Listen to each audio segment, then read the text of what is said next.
I met Charlie Fisk in my first year at Harvard, which was in 1976. I don't remember the occasion, but it may have been the memorial for Frank Hubbard, the harpsichord maker, which was a concert, and Gustav Leonhardt played, and we got together afterwards. I know that Charlie was there. It may have been the first occasion to meet with him. It was very exciting to be in direct touch with him, and also to discuss the early plans for the early 17th century organ he planned to build for Wellesley Chapel. We had very similar interests. He, of course, is the experienced organ builder. I was considerably younger, and I was not an organ builder, but I was an organist, but primarily an organ historian and a musicologist with an interest in keyboard music, particularly of the 17th and 18th centuries, and in the organ music of Johann Sebastian Bach. Bach was a very major interest of his as well, because he felt that Johann Sebastian Bach was the composer who defined in many ways not only the music for the organ, but the instrument itself.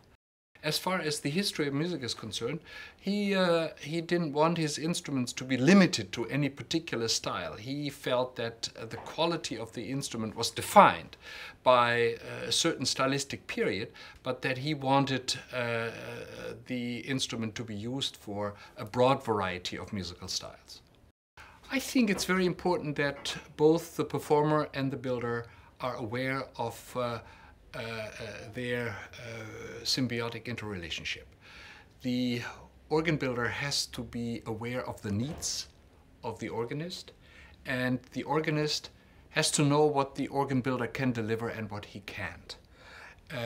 And to give you an example that has a historic base, Johann Sebastian Bach once inspected an organ in Görlitz, far away in eastern Saxony, and it was a large instrument built by a distinguished organ builder, and he said, this instrument requires a horse to play it. The action is too heavy. Bach always had certain instruments in mind when he composed, and Bach was not the only one. I think Buxtehude and Praetorius and the other composers of the 17th and 18th centuries, even Mozart and Mendelssohn, had specific organs in mind that inspired them to write this or that way. But I think they were also intensely aware of the fact that they would not want the limitations to show in such a way that the work they created would be performable only on one instrument.